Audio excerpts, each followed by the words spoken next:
मुझे बहुत खुशी हो रही है कि हमारे भारत सरकार का पहला एक्सप्रेस हाईवे, ये वैसे भारत का दूसरा एक्सप्रेस हाईवे है। पहला एक्सप्रेस हाईवे मुंबई और पुणे के बीच में बना था 95-98 में। तो वो समय मैं महाराष्ट्र में मंत्री था और वो एक्सप्रेस हाईवे बनाने का भी सौभाग्य मुझे मिला था। अब उसी प्रकार का ये देश का उससे भी अच्छा है, क्योंकि टेक्नोलॉजी में काफ़ी बदल हुआ है। और ये पहला एक्सप्रेस हाईवे, इसका काम देखने का आज पहली बार आप सबके साथ मुझे भी सौभाग्य मिला।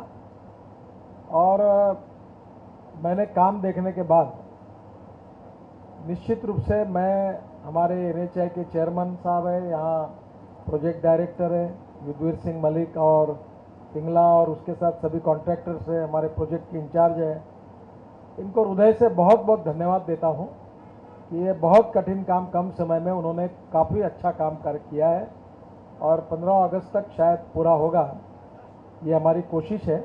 और ये देश के लिए एक नया हाईवे प्रधानमंत्री के द्वारा हम समर्पित करेंगे। ये टोटल 270 किलोमीटर का है। इसमें सुप्रीम कोर्ट में भी केसेस चले, आप सबको इतिहास मालूम है, और भूरीलाल कमेटी भी बनी थी।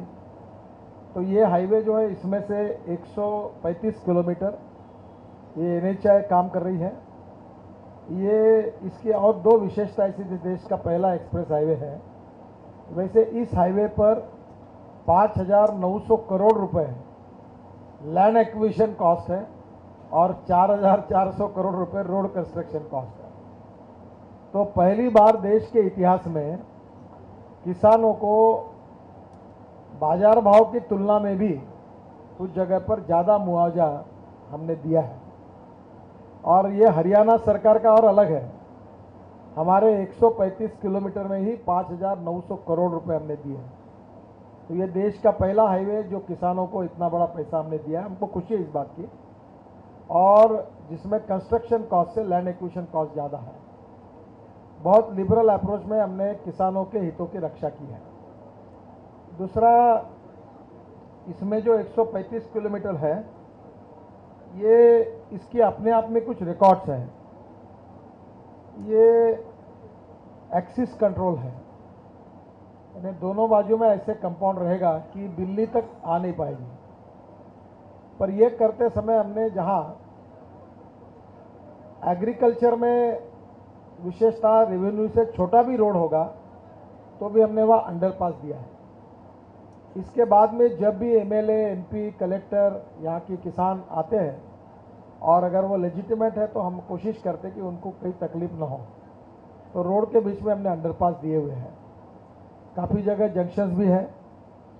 ये 4,418 करोड़ हम लोग कंस्ट्रक्शन कॉस्ट इसमें खर्चा कर रहे हैं। ये कुंडली से शुरू होकर बागपत, गाजियाबाद, गौतम बुद्ध नगर, फरीदाबाद होते हुए पलवल जाएगा। और पलवल से मानेसर का उद्घाटन मुझे ही करने का सौभाग्य मिला था हरियाणा में, मनोहर लाल जी और मैंने किया था।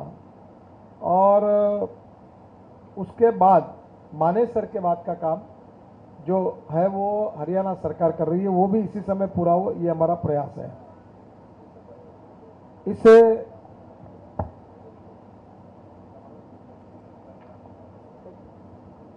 इस हाईवे की विशेषता ये है कि अभी हमारे सभी रोड कंस्ट्रक्शन में हमने वर्ल्ड्स के जो हाईएस्ट टेक्नोलॉजी है उसका उपयोग किया है। जैसे आपने अभी हमारी जो टनल कश्मीर में उद्घाटन हुआ उसको देखा होगा कि वर्ल्ड के लिए स्टेट ऑफ आर्ट है, मैं देश के लिए नहीं बोल रहा हूँ। तो उसी प्रकार इस रोड पर highway traffic management system, electronic signages, video incident detection system, warning devices, over speed checking system, way in motion, optic fibre network, ये सभी अत्याधुनिक IT की सुविधाएं इस रोड पर उपलब्ध है। 4 से 5 जगह पर हम रोड साइड एमिनिटीज़ बना रहे हैं, जहाँ पेट्रोल पंप होगा, यहाँ रेस्टोरेंट्स होगा, पानी मिलेगा, टॉयलेट्स होंगे, अच्छा पार्किंग प्लेस होगा, कुछ छोटे मोटे दुकानें होंगी, और ये भी उस पर हुआ है। इसका सबसे बड़ा एडवांटेज ये है कि उत्तर प्रदेश, उत्तराखंड, पंजाब, हरियाणा, हिमाचल प्रदेश, जम्मू कश्मीर और ये सब प्रदेशों में जो एक दूसरे स्टेट में ट्रैफिक जाता था, ये दिल्ली के बीच में से गुजरता था।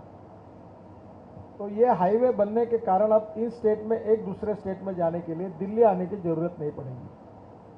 तो दिल्ली का 50% ट्रैफिक जाम और 50% एयर पोल्यूशन इसके कारण कम होगा। पर उसके साथ साथ ये हाईवे के बाजू में नई इंडस्ट्रियल डेवलपमेंट होगी। किसानों के ज़मीन के भाव जो आज है वो 2 गुना 3 गुना बढ़ेंगे। यहाँ हमारी लॉजिस्टिक का कॉन्फ्रेंस है अभी 3, 4 और 5 मई को। ऐसे रोड के बाजू में प्रयास ये जो दिल्ली के मुख्यमंत्री जी को मैंने प्रस्ताव दिया है कि दिल्ली के सभी गोडाउन्स जो है वो हम लोग दिल्ली के बाहर लाएं। Pre cooling plant, cold storage, fruit, vegetable, cement, steel, paint, hardware, food grain, ताकि दिल्ली का पूरा जो अंदर में घुसे हुए गोडाउन है जो ट्रैफिक जाम करते हैं, पोल्यूशन करते हैं, दिल्ली के बाहर आएंगे और यहाँ से जितना छोटा छोटा माल लगेगा उतना केवल दुकानों में जाएगा। तो हम लॉजिस्टिक पार्क की जो कॉन्फ्रेंस है उसमें कोशिश कर रहे हैं कि राज्य सरकार के सहयोग से हमारे 36 रिंग रोड है, ऐसे बड़े बड़े एक्सप्रेस हाईवे उसके बाजू में, अब जीएसटी भी 1 जुलाई से आएगा। तो हम लोग कोशिश कर रहे हैं कि इस प्रकार की अगर स्टोरेज सिस्टम आएगी तो इसके कारण भी काफ़ी बड़ी राहत मिलेगी। ये इसका आज तक अप्रॉक्सीमेटली 60% काम पूरा हुआ है। इसमें 48 दिन काम हमारे किसानों भाइयों के आंदोलन के कारण रुका। कुछ समय हमारे हर प्रोजेक्ट में ग्रीन ट्रिब्यूनल हमको स्टे देते ही है, तो उनके साथ में हमारा काम रुका रहता है।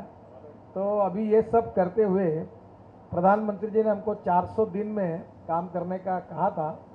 अब वो मुझे लगता है कि ये 2 एग्जाम्शन अगर देंगे, निकाल लेंगे, तो हम लोग ये भी पीरियड में 30-40 इधर उधर करके पूरा करने की कोशिश करेंगे।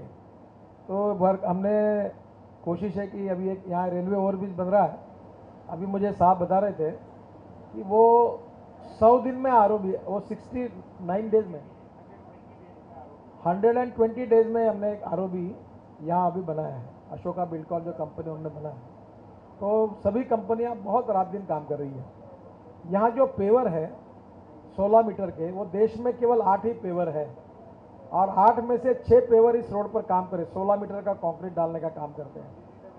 और ये पेवर अभी एक नया पेवर और एक कंपनी ले रही है, 7 पेवर हो जाएंगे।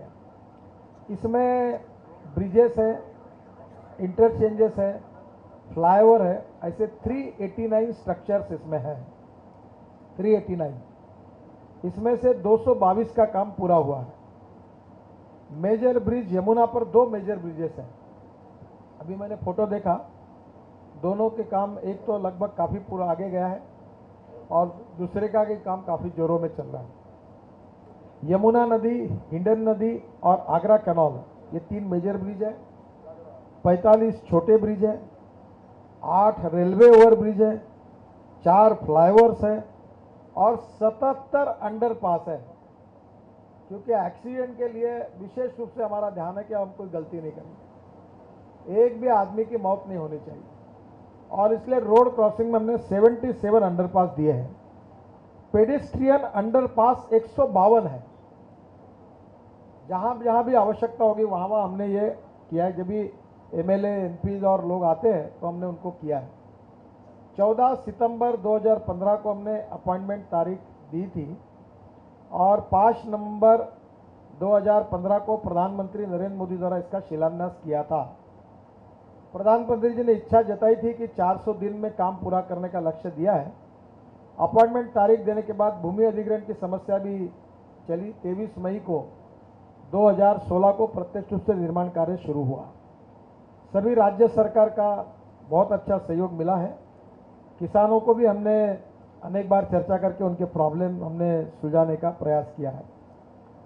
निर्धारित समय अगस्त 2017 हम लोग दबाव बना कर रहे और कोशिश कर रहे, और मैं आज सबको कॉन्ट्रैक्टर्स को भी मैंने कहना चाहूँगा कि उन्होंने बहुत अच्छा काम किया है और अब मेरा आत्मविश्वास इतना बड़ा है कि ये 60% काम, जो 40% है वो निश्चित रूप से स्ट्रक्चर भी ऊपर आ गए हैं तो ये अब 15 अगस्त के पहले निश्चित रूप से हो सकता है।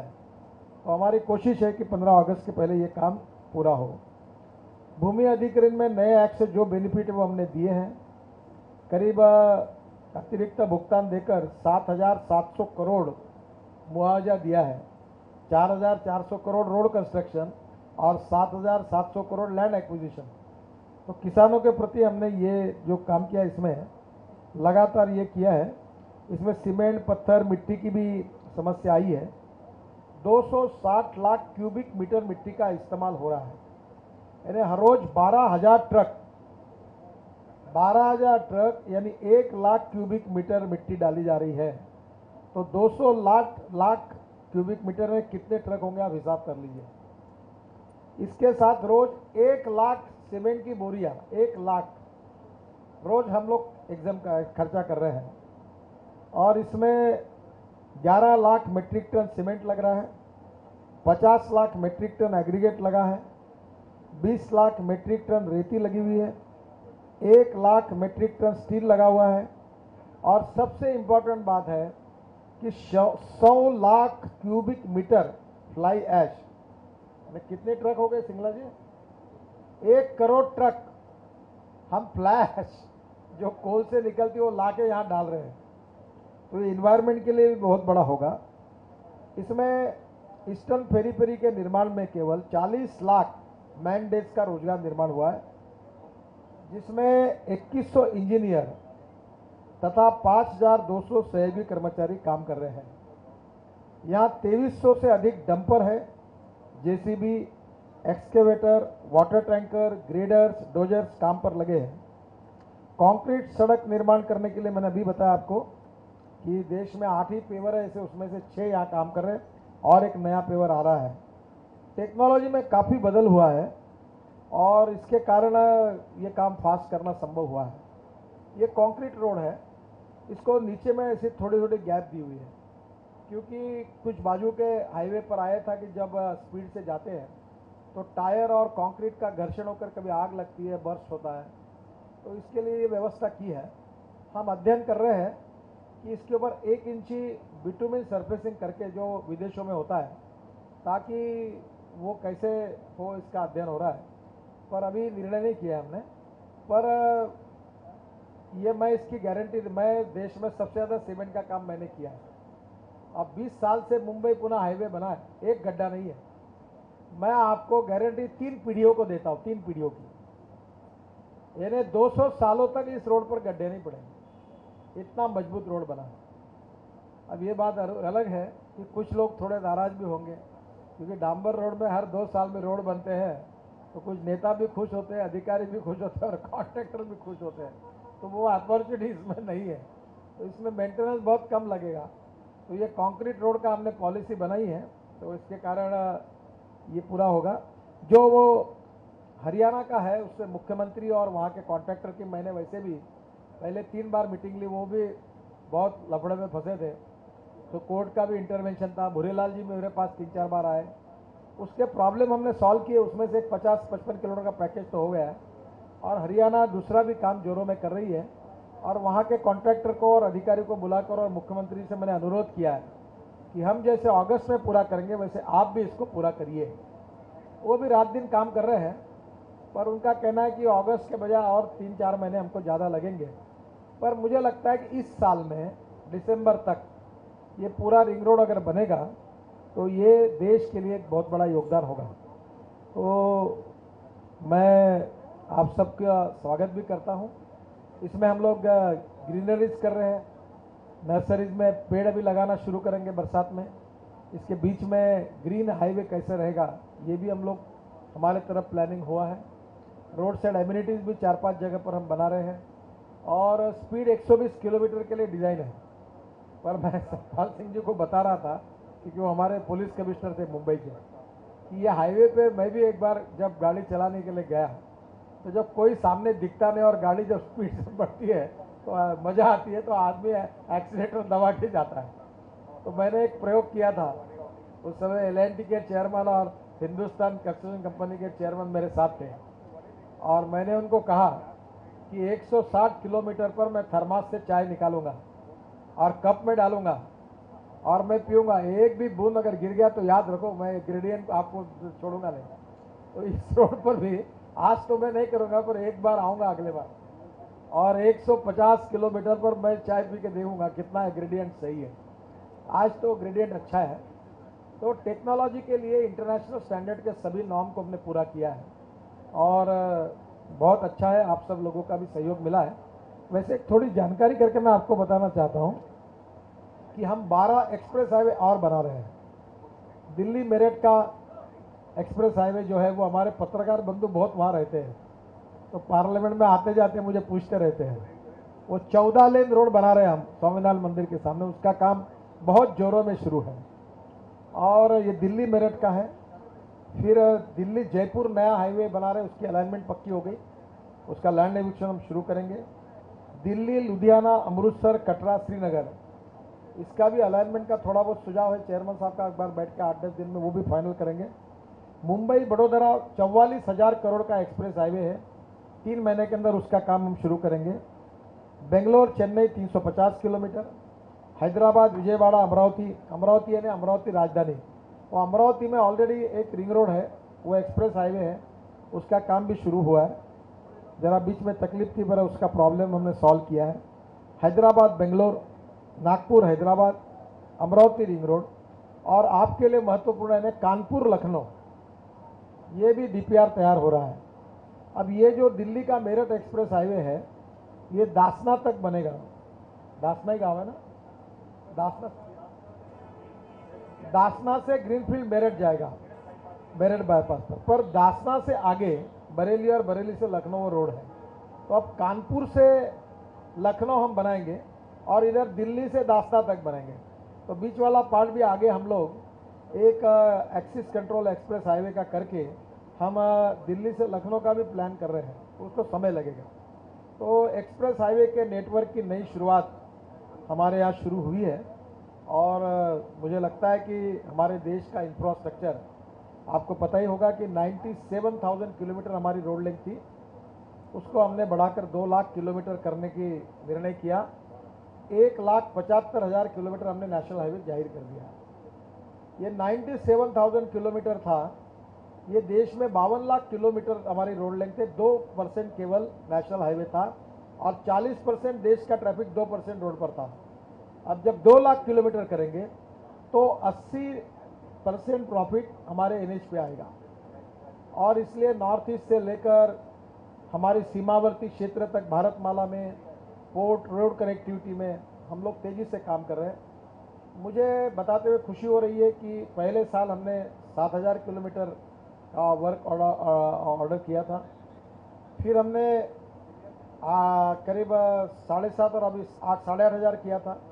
इस साल हमने वर्ल्ड रिकॉर्ड किया है, 16,800 किलोमीटर का हमने रोड कंस्ट्रक्शन को अवार्ड किया है और अगले साल का टारगेट 25,000 किलोमीटर का है। और मुझे विश्वास है कि जिस प्रकार से हमारे सब लोग काम कर रहे हैं तो हम निश्चित रूप से उसके नज़दीक या वहाँ तक पहुँचेंगे। रोड कंस्ट्रक्शन जब हमारी सरकार आई तो कम होते होते 2 किलोमीटर पर डे तक आया था, बाद में हमने 18 किलोमीटर और इस साल 23 किलोमीटर रोड कंस्ट्रक्शन पूरा हुआ है। अब ये भी रिकॉर्ड है, पर कुछ लोग, मैं 40 किलोमीटर का जो मैं कहता हूँ वो हमारा टारगेट था, ध्येय था, तो लोग ये लिखते कि ये 40 किलोमीटर नहीं कर सके, तो ऊपर हरने वो तो लिखना उनका बराबर है, मैं स्वीकारता हूँ उस बात को, पर वो जो 40 किलोमीटर है वो टारगेट है और इस साल हम 40 किलोमीटर निश्चित रूप से पूरा कर सकेंगे। ये फिर से ताकत से हम लगे हैं और ये टारगेट पूरा होगा क्योंकि 16,800 किलोमीटर हमने रोड कॉन्ट्रैक्ट दिया है। तो आप हिसाब किया जाएगा तो करीब 33,000 किलोमीटर के रोड कॉन्ट्रैक्ट हमने मार्च एंड तक दिए हैं। इस साल अगर ये 25 होगा तो निश्चित रूप से 25 पूरा होगा तो ये कम से कम 60,000 किलोमीटर तक जाएगा और अगले साल फिर और 30,000 कर दो, 1 लाख किलोमीटर तक रोड कंस्ट्रक्शन 5 साल में होगा तो देश का नक्शा ही बदल जाएगा।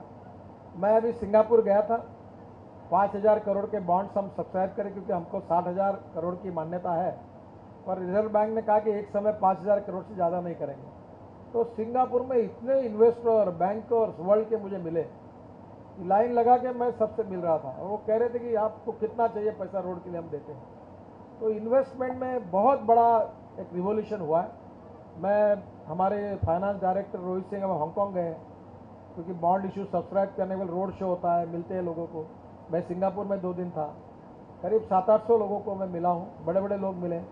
अब मैं लंदन में जा रहा हूँ 12 तारीख को, वहाँ भी हम रोड शो कर रहे हैं। पर इस कारण वर्ल्ड के लोगों को हमारे देश में क्या डेवलपमेंट है उसकी जानकारी देने का मौका मिल रहा है। ये इशू तो हो जाएगा बहुत छोटा है, 5,000 करोड़ का, तो मुझे लगता है कि ये वर्ल्ड में अब इसके बारे में एक बहुत अच्छा आत्मविश्वास पैदा हुआ है और इन्वेस्टमेंट हमारे लिए कोई प्रॉब्लम नहीं है, काफ़ी बड़ी इन्वेस्टमेंट मिल सकती है। इंटरेस्ट कॉस्ट कम करना, क्योंकि लैंड एक्विजिशन कॉस्ट हमारी बहुत बड़ी है। हमारी NHAI में और रोड मिनिस्ट्री में ये बात है कि हम लोग, मैं किसान हूँ तो मुझे दिल में अच्छा लगता है कि किसानों को ज़्यादा पैसा मिल रहा है, पर NHAI को ये जो फाइनेंशियल बर्डन आता है उनकी तकलीफ भी बहुत होती है। इसलिए हमने सूत्र पकड़ा है कि कॉस्ट ऑफ कंस्ट्रक्शन को कम करो और क्वालिटी ऑफ कंस्ट्रक्शन को इम्प्रूव करो। इसलिए अभी इस आसाम में हमने करार किया कि नदियों में ड्रेजिंग करेंगे तो सैंड हमको फ्री ऑफ चार्ज देगा। ये यमुना के भी ड्रेजिंग उस समय होता तो बहुत से भी दिल्ली मेरठ में हम लोग कोशिश कर रहे हैं यमुना का ड्रेजिंग भी हो जाए और सैंड फोकट में मिले NH के लिए, बाकी राज्य सरकार ले ले। वैसे अभी मैंने इनको सुझाया कि यह मटेरियल नहीं मिल रहा, महंगा मिल रहा है, तो जमशेदपुर से रेलवे से वो ऑयल स्लैग आती है, वो पहले फ्री ऑफ चार्ज देते थे। जब मैंने उसको रोड को यूज़ करने के लिए अनुमति दी, उसकी एयर स्ट्रिप बनी है, बहुत अच्छा लोहे जैसा मटेरियल है, तो उन्होंने भी पैसा मांगना शुरू किया है। तो भी वहाँ से डायरेक्ट रैक लाने से वो मटेरियल भी सस्ता हो सकता है कि मैंने आज कॉन्ट्रैक्टर को सुझाया। तो इनोवेशन, टेक्नोलॉजी, रिसर्च, नए नए कंसेप्ट हमने लाए हैं और लगातार इंटरनेशनल पैरामीटर के साथ ये बन रहा है। जो अभी NHAI चेयरमैन जी ने मुझे बताया कि जो भी काम हम कर रहे हैं, चाहे वो साइनेज का हो, सिग्नल्स का हो, पेंट का हो लगाने का, मैंने भी कहा कि रात को जगह जगह पर एक्सीडेंट के लिए जो चिंता कर रहे हैं, हमने कई इंटरनेशनल स्टैंडर्ड के साथ हम कॉम्प्रोमाइज़ नहीं कर रहे। हम नहीं चाहते कि इस रोड पर कोई एक्सीडेंट हो और बहुत ही कॉशियसली जितनी चिंता करनी है उतनी सब चिंता हम करें, पैसे की चिंता नहीं कर रहे हैं। क्योंकि हमारा टारगेट अभी यह है कि हमने कितने ज़्यादा किलोमीटर रोड बना है, उससे ज़्यादा हमने कितने लोगों की जान बचाई। हमारे डिपार्टमेंट में सब अच्छा ही अच्छा है, एक चीज़ बुरी है और मुझे वो मेरा फेल्यूर स्वीकारने में संकोच भी नहीं होता है। 5 लाख एक्सीडेंट, 1.5 लाख लोगों की मौत होती है और मेरे चार्ज देने के बाद 4% बढ़ा है। It is really a painful thing for me. हम रात दिन काम पे लगे हैं और 2 साल जब पूरे होंगे तो 50% कम से कम लोगों की जान बचाने का हमने संकल्प किया है। इतने एक्सीडेंट्स कम, इसलिए सब जगह क्रैश बैरियर लगा रहे हैं। 786 ब्लैक स्पॉट्स आइडेंटिफाई करने के लिए हमने किए, उसमें 11,000 करोड़ खर्चा कर रहे हैं। तो एक डेढ़ साल में कुछ तो ऐसे है कि जहाँ एक एक जगह 200-200 लोग मरे हैं और हमारी गलतियाँ भी उसमें हैं। और अब जो हुआ सो हुआ है। पुराने समय में इकोनॉमिक वायबिलिटी के लिए कोई ब्रिज कैंसिल किया, कई RUB का कई अंडरपास कैंसिल किए। अब मुझे उनको दोष देना नहीं है, जो भी है हमारी जिम्मेदारी है।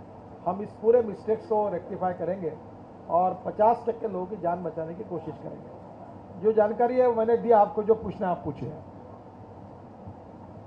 एक बात मैं कर दूं, क्योंकि सतपाल सिंह जी ने हमको अभी मेरे पास मांग की थी।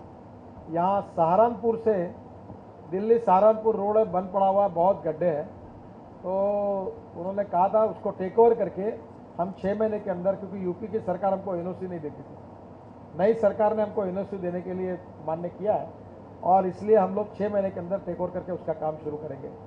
दूसरा, हमारे गुजर साहब ने हमको अभी बताया और NHAI चेयरमैन है, उन्होंने भी मुझे बताया था, ये अलीगढ़ वाला रोड है, वहाँ से रोज़ आपका फरीदाबाद ना पलवल, यहाँ 20,000 ट्रक घुसेंगे तो शहर में बड़ा प्रॉब्लम आएगा। तो उन्होंने कहा कि अलीगढ़ के लिए अलग रोड बनाइए, तो हमने वो मान्य किया है। केवल उनको कहा कि अलीगढ़ के लिए जो लैंड एक्विजिशन है उसमें वो हमको कनेक्टिविटी देंगे इसको एक्सप्रेस हाईवे के साथ, उसके लिए वो मदद करें। और एक जगह चेयरमैन साहब कौन सी था, यमुना एक्सप्रेस हाईवे को भी हम कनेक्टिविटी देंगे। तो यमुना एक्सप्रेस हाईवे को कनेक्टिविटी देंगे और अलीगढ़ का रोड है इसको भी कनेक्ट देंगे, वो काम अपने खर्चे से करेंगे। ये दोनों काम करने का हमने निर्णय किया और भी जब भी किसान मिलते हैं और कोई लेजिटिमेट जुनैन बात होती है तो हम उसको सुलझाने का प्रयास करते हैं। बहुत बहुत धन्यवाद। आप जो पूछना है सवाल पूछिए। और हाथ ऊपर करिए ना, आपको ये माइक देंगे। हाँ, इनको दे दो। जी, जब तक ये हाईवे बनकर तैयार होता है उससे पहले जेवर में दो दिन ट्रैफिक का बड़ा बुरा हाल रहता है, दो दिन जाम लगा रहता है। क्या ऐसा संभव है कि उस रोड का पैच वर्क करा दिया जाए और जो डीजल की जो खपत हो रही है? जी, NHI का नहीं है, लेकिन आपकी वजह से ही मैं कुछ नहीं क्योंकि करूँगा। दिल्ली में ट्रक नहीं जा पा रहे हैं। मैं कुछ नहीं कर सकता, क्योंकि मैं NHI की रोड पर काम कर सकता हूँ। और राज्य सरकार को आप यहाँ MLA और मंत्री को फॉलो कर, मेरा मैंडेट नहीं है, मैं उस पर खर्चा नहीं कर, उसको मुझे NH बनाना पड़ेगा, तब मैं कर पाऊँगा। मंत्री जी, हाँ, NH का वो मैंने NH जाहिर किया, ऐसा इन्होंने बताया प्रिंसिपली। उसका DPR बन रहा है, अगर ये सही होगा तो मैं वेरीफाई करके उसको रिपेयर करने का काम करूँगा। मंत्री जी, यहाँ कुछ किसान काफी करीब 8 महीने से धरने पर बैठे हैं अपनी मांग को लेकर, और आप कह रहे हैं कि सरकार किसान के हित में है, तो 8 महीने से वो एक रोड निकालने के लिए कह रहे हैं, उनके खेत उस तरफ पड़ते हैं और उनको रोजाना आना जाना पड़ता है। सर, इसके लिए नहीं हो रहा, आप थोड़ा सा जानकारी आपकी सुधार देता हूँ। ये एक्सिस कंट्रोल एक्सप्रेस हाईवे है, इसको तार का कंपाउंड लगेगा, वो इसके बाजू में सर्विस रोड चाहते हैं। जी जी, तो जहाँ जहाँ रोड बाजू में बनाना वो बना देंगे। दूसरी बात, अभी मैंने आपको कहा 177 अंडरपास और पेडेस्ट्रियन के लिए भी हमने बनाया अंदर से, और जहाँ जहाँ ऐसा होगा कि एक सर किसान की ज़मीन इधर है और उधर है, वो हम लोग अंडरपास बना देंगे। दूसरी बात, टोल की बात उन्होंने की कि हमको माफ़ कर दो, हमारी पॉलिसी नहीं है। 150 रुपये भरने के बाद जो 20 किलोमीटर के क्षेत्र के लोग हैं उनको इस पर जाने का मौका मिलेगा। दूसरा जो उन्होंने कहा था, हमने 5,900 करोड़, अभी मैंने बताया आपको, ये पहली बार देश के इतिहास में कॉम्पेंसेशन दिया। और आज जो कॉम्पेंसेशन है, मैं बोलना नहीं चाहता, आप मार्केट में चेक से इतना पहुँच रहे, एक झटके में मिलता नहीं, पूरा पैसा हम दे रहे हैं। और इसका एक्विजिशन का काम उत्तर प्रदेश सरकार और राज्य सरकार कर रही है, जो हमको रेट तय करते उतना पैसा दे रहे हैं। अब उन्होंने कहा कि नया एक्ट में ऐसा है कि कुछ लोगों को नौकरी चाहिए, तो उसमें प्रावधान है कि अगर नया एक्ट में एक्वायर्ड हुई है तो हम लोग 5 लाख रुपए देंगे, नौकरी नहीं दे सकते, क्योंकि हमारा थोड़ी कोई इंडस्ट्री है। तो वो भी हमने पूरा किया है। कल भी मुझे मिले, आज भी मुझे मिले हैं, और मैंने उनकी बातों को मान्य किया है। अब जो काम एक्सिस कंट्रोल रोड है, वो मैं सर्विस रोड तो नहीं बना सकता। अच्छा, लैंड एक्विजिशन का प्रश्न उत्तर प्रदेश सरकार के साथ है। जो कलेक्टर जो रेट निकाल के देगा वो हम पेमेंट करेंगे। अगर उनको मान्य नहीं है तो उन्होंने अपील किया ऊपर में, वो क्वासी जुडिशियल अथॉरिटी है, वो जो निर्णय देंगे उन पर हमने पैसा डिपॉजिट करके रखा, आर्बिट्रेशन में जाकर अवार्ड भी कर दिए हमने। तो मैं उनसे अनुरोध करूंगा किसानों को कि हम पूरी तरह मदद कर रहे हैं, वो हमको सहयोग करें। गडकरी जी, ये राख से जो रोड बनाने का आपने तकनीक शुरू किया है, क्या दुनिया में किसी जगह ये इससे सड़क बनी है? और ये राख से नहीं बना है, राख का इस्तेमाल आप कर रहे हैं? नहीं, ये जो पूरा हाइट बढ़ी है ना, इसमें जो मटेरियल डालते हैं ना नीचे में, वो डाला। वैसे सीमेंट में ऑलरेडी 35% फ्लैश मिलाई जाती है। और आप कभी नागपुर आओगे तो मैंने हमारे यहाँ 100% फ्लैश उपयोग करके उसके ब्लॉक बनाए और उसके रोड बनाए, और अभी तक रोड में उसको टेक्निकल मान्यता नहीं मिली हुई है। ये फ्लैश से बना नहीं है, ये सीमेंट ने तो कल आएगा कि ऐश से बना हुआ तो क्रैक होगी, कोई उल्टा तिल्टा कुछ लिख देगा। ये सीमेंट का बना हुआ है, ऐश नीचे में दबाई है। मंत्री जी, आपने कहा कि दिल्ली से लखनऊ के लिए एक एक्सप्रेस हाईवे बनाएंगे, इसका अलाइनमेंट क्या होगा? मतलब किस शहर से किस शहर से? एग्जिस्टिंग रोड ऑलरेडी ITO से, हाँ, दिल्ली से 14 लेन का रोड दासना तक है जी। दासना से वो ग्रीन एक्सप्रेस हाईवे के मेरठ जाता है जी। तो दासना से बरेली, बरेली से लखनऊ, तो बीच में कानपुर लगता है। तो कानपुर से लखनऊ हम लोग अभी एक्सप्रेस हाईवे बना रहे हैं, और फिर कानपुर से लखनऊ तैयार होगा और दिल्ली से दासना तैयार होगा। फिर इसका बीच वाला रोड है, इसका हम भविष्य में सोचेंगे, अभी तक इसकी घोषणा मैंने नहीं की। ये करेंगे तो ये पूरा होगा, इसका भी प्लानिंग हम सोच रहे हैं। प्लानिंग।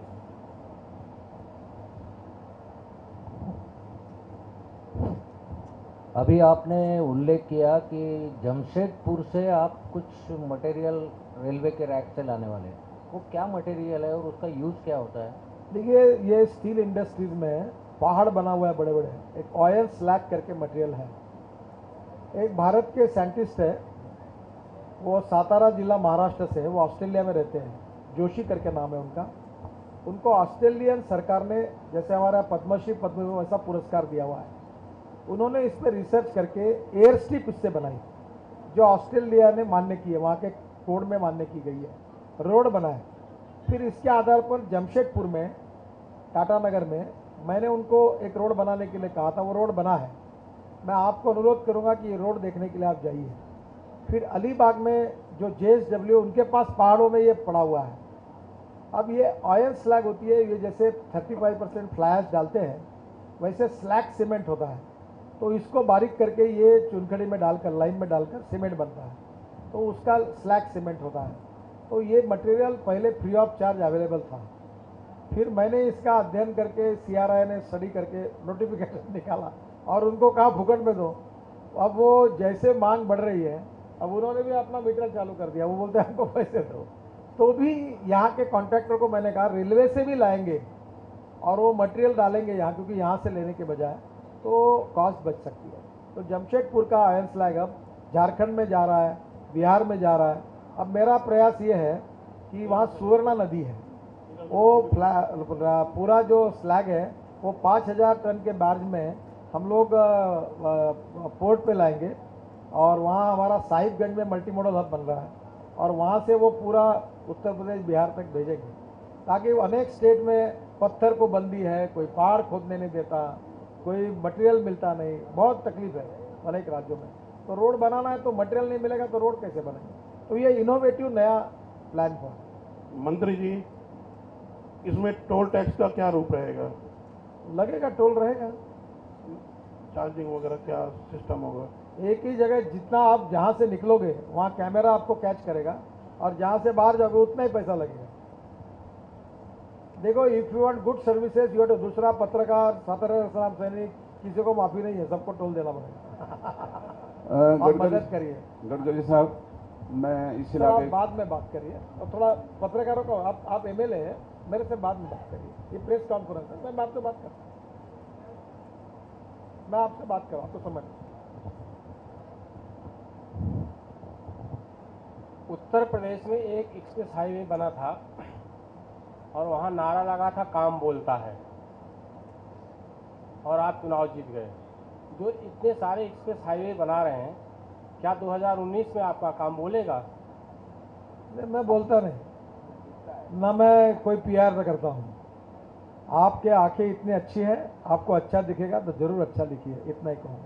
सर, एक सवाल है जो आपका, ये एक्सप्रेसवे जाके यमुना एक्सप्रेसवे पे मिलेगा, वहाँ पे एक इंटरचेंज बन रहा है।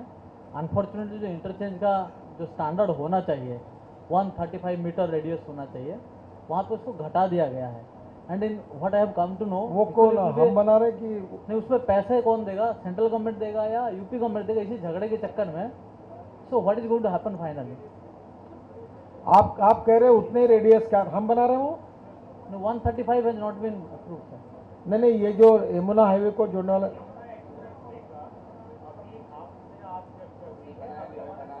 अभी तक काम ही नहीं चालू हुआ उसका। अभी मैंने अनाउंस किया, अभी हम लोग उसका करेंगे, यमुना रोड से जोड़ेंगे एक्सप्रेस हाईवे से और अलीगढ़ से जोड़ेंगे, ये अभी बाद में आया। Let me just clarify. We have major interchanges like you have on NH1, NH2, NH24. इसी तरह से जहाँ पे मेजर रोड आर्टरीज जा रही हैं, उसमें से ओरिजिनल डिजाइन में यमुना एक्सप्रेसवे का इंटरचेंज का प्रोविजन नहीं था और अलीगढ़ पलवल रोड का इंटरचेंज का प्रोविजन नहीं था। We have discussed it. We realized that yes, both these are required and we will be providing these interchanges. That is what the minister has approved. Sir, मेरा एक सवाल है। अभी आपने कहा कि आपने दिल्ली सरकार को एक प्रस्ताव भेजा है कि जो गोडाउन है वो इस KGP के साथ साथ बनाए जाए, KMP के साथ साथ बनाए जाए। तो दिल्ली से जो गोडाउन बाहर निकाले जाएंगे उसके लिए आप जमीन एक्वायर करेंगे या गोडाउन मालिक जमीन खरीदेंगे? हम कोई जमीन एक्वायर नहीं करेंगे, जो किसान खुद होकर ये प्रपोजल तैयार करेंगे उसमें हमारे फॉर्मूले पर जॉइंट वेंचर करेंगे और इसमें इन्वेस्टमेंट भी जो गोडाउन बनाने वाला वो करेगा। जिसको देना है तो दे, नहीं देना है तो मत दे, हमें कोई एक्वायर नहीं करेगा। एक मिनट, उसको माइक बहन, उसको पीछे में। Just continuing with this logistic park, उसमें दिल्ली गवर्नमेंट का क्या रोल होगा and what has been there response? देखिए, अभी 3, 4 और 5 मई को विज्ञान भवन में हमारी इंटीग्रेटेड लॉजिस्टिक कॉन्फ्रेंस है। उसमें रेलवे है, एविएशन मिनिस्ट्री है, शिपिंग है, वाटरवेज है और रोड सेक्टर है। और पहली बार देश में इंटीग्रेटेड अप्रोच फॉर लॉजिस्टिक है। जो ट्रक टर्मिनल्स है, ट्रांसपोर्ट नगर है, वो भी अंदर बने, डीजल पेट्रोल पंप बने, वहाँ बैंक भी हो, वहाँ ट्रांसपोर्ट का ऑफिस भी हो, ट्रक मेंटेनेंस शॉप भी हो, और शहर के बाहर पूरे godown, pre cooling plant, cold storage, सब्जियों के गोडाउन, उसके साथ साथ स्टील, सीमेंट, हार्डवेयर के गोडाउन, एसेंशियल कमोडिटीज़ के गोडाउन शहर के बाहर हो, और जितना लगता है उतना छोटे टेम्पो में शहर के अंदर आए। तो ये योजना है, इसमें 2 लाख करोड़ की इन्वेस्टमेंट आएगी ऐसी उम्मीद है। तो विदेशों से भी लोग आ रहे हैं काफ़ी बड़े प्रमाण पर। प्रधानमंत्री इसका इनॉग्रेशन कर रहे हैं। इसमें अलग अलग सत्र भी है और इसके लिए मैं एक प्रेस कॉन्फ्रेंस देने वाला हूं। पर मुझे लगता है कि ये इसमें राज्य सरकार भी आ रहे हैं, कुछ MOU भी साइन हो रहे हैं, और जो भी सरकार आगे आएगी और ये प्रपोजल करेगी, उनके साथ मिलकर, प्राइवेट के साथ मिलकर एक स्पेशल व्हीकल बनाना, और उसके बाद जो किसान की ज़मीन एक्वायर जो खरीदेंगे, जिनको करना है, वो उसके साथ हम भी काम करेंगे। हमारे 36 रिंग रोड देश में बन रहे हैं। GST के बाद पूरे देश में ये फैसिलिटी को थोड़ा सा प्रोत्साहित करना, ये हमने किया है। Sir, out of the 12 expressways that you mentioned, how many are going to get work on how many of them will start in this financial year? देखो, पहला हाईवे जो था वो ईस्टर्ली वेस्टर्ली बाईपास जो आप देख रहे हैं। दूसरा दिल्ली मेरठ है, उसका काम शुरू हुआ है। तीसरा जो है अमरावती, आंध्र प्रदेश की राजधानी जो है विजयवाड़ा में, उसका एक्सिस करना, इसमें उसका भी काम शुरू हुआ है एक बैंकर के साथ, और कॉन्ट्रैक्ट कुछ थोड़ी बहुत अड़चने थी, 2-4-8 दिन में मीटिंग होगी, वो भी हम लोग, उसका थोड़ा बहुत काम हुआ है, कुछ अटका हुआ है, पर वो भी शुरू होंगे। तो 3 एक्सप्रेस हाईवे का देश में काम शुरू हुआ है। चौथा जो है वो बड़ोदरा टू मुंबई है, उसका भूमि पूजन करने का तय हुआ है। हमारे अमित शाह जो हमारे पार्टी के अध्यक्ष हैं, उनके हाथ से हम लोग इसका भूमि पूजन करेंगे। ये 44,000 करोड़ का है, बड़ोदरा मुंबई। और गुजरात में अभी, गुजरात और महाराष्ट्र की सीमा में दोनों मुख्यमंत्रियों से भी बातचीत हुई है। शायद टेंडर अभी निकलेगा, तो काफ़ी लैंड एक्विजिशन भी हुआ है, तो जल्दी उसके टेंडर निकलने के बाद फिर हम इसका भूमि पूजन करेंगे। ये 4 का हुआ है, बाकी के DPR बन रहे हैं। दिल्ली जयपुर की अलाइनमेंट पक्की हुई है। दिल्ली कटरा श्रीनगर वालों के अलाइनमेंट में थोड़ा NHAI का कुछ कहना बैठकर हम तय करेंगे। तीसरा कानपुर लखनऊ का DPR बन रहा है, और बाकी जगह भी बंगलोर, ये सब के DPR चालू है। उसके बाद लैंड एक्विजिशन बहुत बड़ी कॉस्ट है, उसके लिए हम लोग सोच रहे हैं कि लैंड पूलिंग का कोई काम हो सकता है क्या, अलग अलग इनोवेटिव मॉडल में सोच रहे हैं, क्योंकि ये एक हाईवे में लैंड एक्विजिशन 25,000 30,000 करोड़ जाएगी, तो इतना पैसा तो रोड कैसा बनाएंगे, तो कैसे होगा। तो ये भी प्रश्न है, पर हम लोग will find out the way out. Sir, you recently mentioned that you went to Singapore and you're now going to London as well. What has been the response of the investors? Can you elaborate a bit, and what is the amount of... response है, What is... लोग करोड़ों रुपए लेके line में खड़े हैं invest करने के लिए रोड में। So will we see some concrete investments coming सब from कॉन्क्रीट है, मैं हुए ने कॉन्क्रीट ही समझना। कोई पत्रकार मुझे उल्टा सवाल बाद में पूछ ही नहीं सकता, तो मैं नहीं कह दूंगा। मैं जो बोल रहा हूँ वो होता ही है करके समझ लेता हूँ, चिंता मत करता। इतने बैंकर्स है, इन्वेस्टर, मैं भी आश्चर्य में पड़ गया। मुझे ये पता नहीं था कि हिंदुस्तान में, एक्चुअली जाने के लिए थोड़ा सा रिलेक्टेंट था, क्योंकि 5,000 करोड़ का तो वैसे भी होने वाला था, पर मुझे अपॉर्चुनिटी मिली कि वर्ल्ड के bankers, pension fund, insurance fund, सरकारी फंड, प्राइवेट इक्विटी वाले, इतने लोग मुझे मिले। करीब 850-900 लोगों से मेरा इंटरेक्शन हुआ, 2 दिन में था। तो ये एक बहुत बड़ा इन्वेस्टमेंट करने के लिए एक लोगों का उत्साह मुझे इस बार देखा, पहली बार मिला, जो मेरे एक्सपेक्टेशन से कई गुना ज़्यादा था। सर गडकरी साहब, हाँ, ये मसाला बॉन्ड से जो लाएंगे पैसे, उस पर कितना टोटल मतलब रेट ऑफ इंटरेस्ट पे करना होगा? अभी कुछ नहीं है। अभी ऐसा है कि बॉन्ड्स में जाएंगे, तो मैं तो 6% या 5.5% की उम्मीद करता हूँ रुपीज़ में। अगर 5.5 मिला तो बहुत है, सोने में सुहागन। 6 मिला तो बहुत अच्छा। अब उसके ऊपर तो 7.25 से तो LIC से 8,000 करोड़ लिए इन्होंने अभी। नॉर्मली सर NHAI अभी तक कितने कूपन रेट पे लेते हैं? जैसे आप ये इनके पास पैसे ही खर्चा नहीं होता, पैसे पैसा पड़ा हुआ है अभी। 8,000 करोड़ वहाँ है और इसीलिए मैं पीछे पड़ा हूँ NHAI के, और पैसा खर्चा करो और स्पीड बढ़ाओ और लैंड एक्वायर करो। अब वो भी कोशिश कर रहे, पर इतने सालों से इतने स्पीड से काम नहीं हुआ, तो वो थोड़ा सा मन बदलने के लिए, ये करने के लिए थोड़ा बदलना पड़ता है। तो अभी वो लगे हुए काम को, इस साल हो जाएगा। ठीक है, हो गया। हाँ, last question.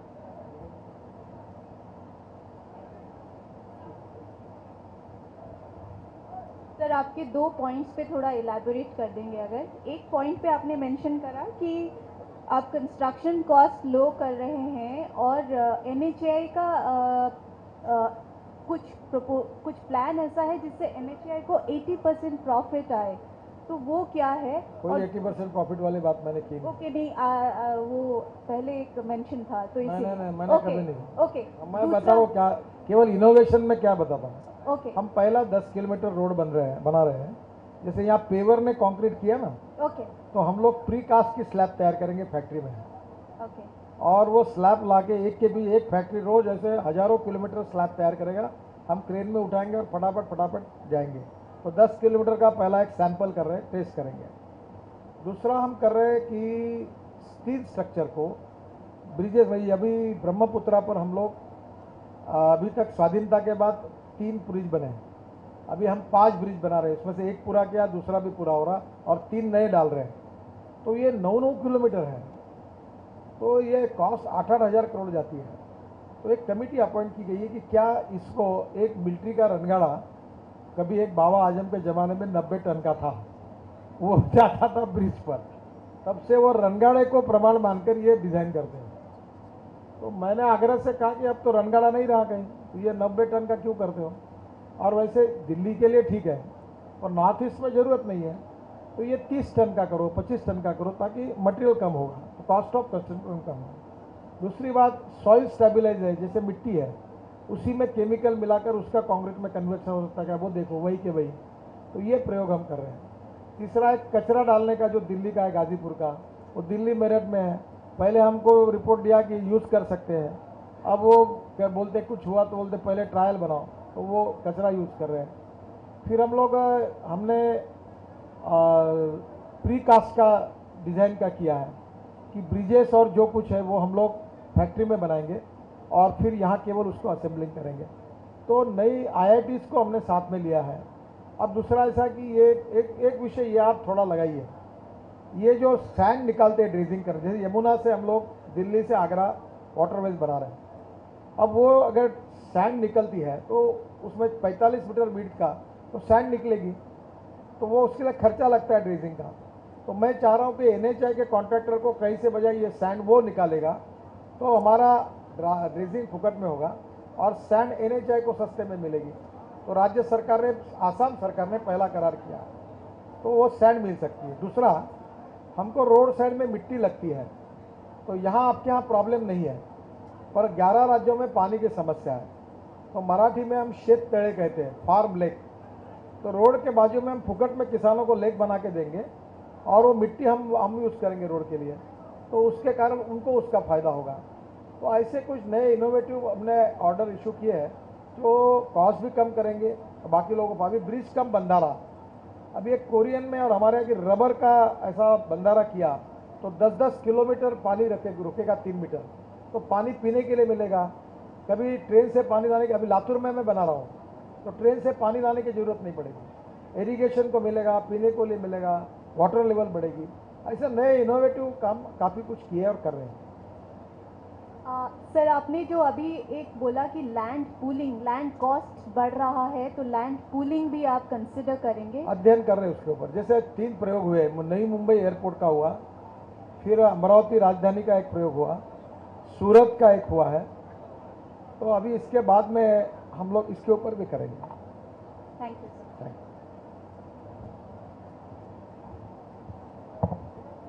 Okay, thank you very much. बहुत बहुत धन्यवाद माननीय मंत्री जी।